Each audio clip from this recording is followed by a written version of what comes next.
Alright, just to make sure there's no confusion about what the expected output is from the scripts, I went ahead and wrote them all. It took me about half an hour.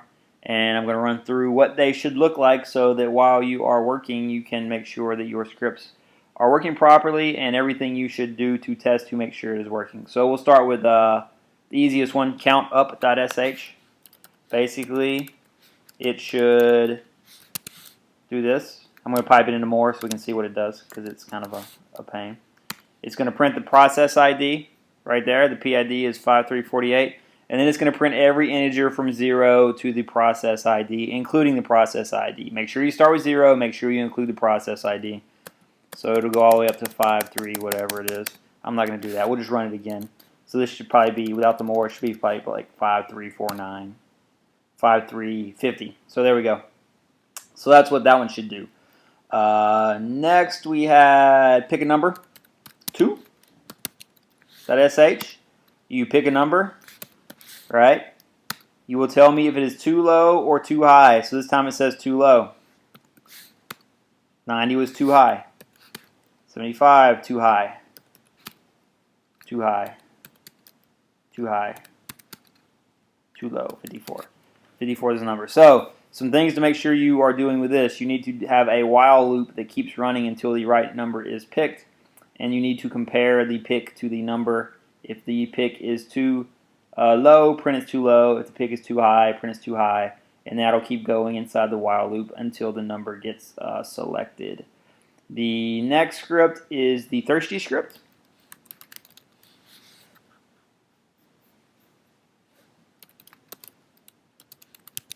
Thirsty. Are you thirsty? This should take yes. You say yes, enter a choice. Beer was one of the choices. Let me see some ID. It should take capital yes, enter a choice. Water was one of the choices I specified. It should say clear, crisp, and refreshing. It should take yes, still. Wine, 1 box or 2. Any other choice of drink, or pretty much any other answer at all, we'll print coming right up. The initial question will also take no, print some message out, or no, and print some message out.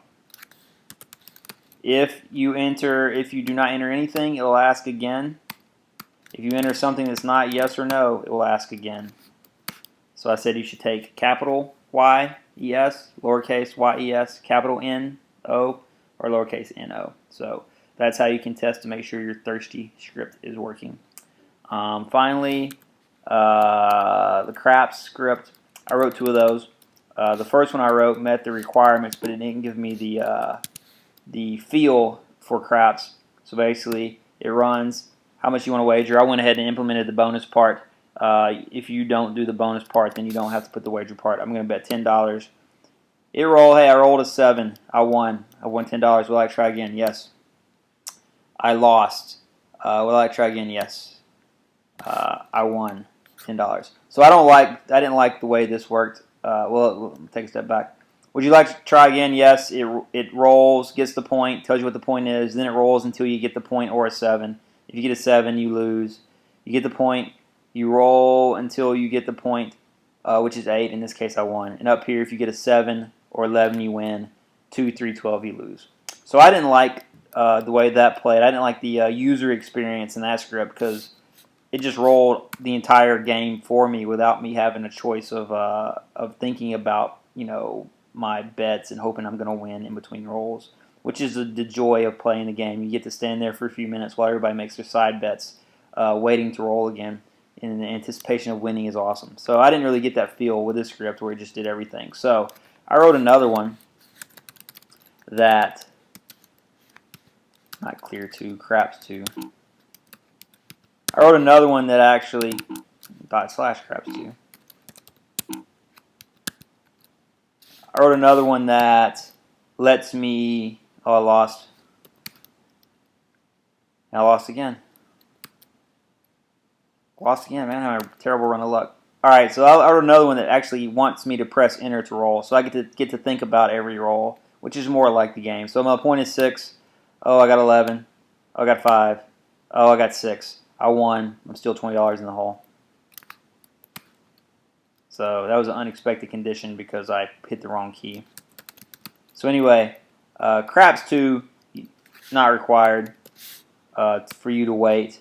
A way you can wait is by asking a question and then reading the variable. You don't actually have to use what value you put in the variable, but in this case I'm just reading some variable and doing nothing with it other than causing the script to pause and wait for user input. So I got an 8. I rolled a 10, the point was 10, I got an 8, another 8, a 10. Hey, I won. Crap, why do I keep doing that? Crap, no pun intended. So I won. Well, I try again, yes. 9's the point. Oh, I lost. Yeah, I'll try again. 8's the point. 6, 5, 10, 6, 6, 11, 3, 6, 12, 8. Yeah, I would have made a lot of money on that one because I usually bet on the 6s and the 8s. So I would have hit 4 6s. So that would have been good. So that's what the crap script should look like if you implement the bonus with the winning, keeping track of the total. So those are the scripts, what they should look like, and the things you should test your script with if you are testing it to make sure it does what it's supposed to do.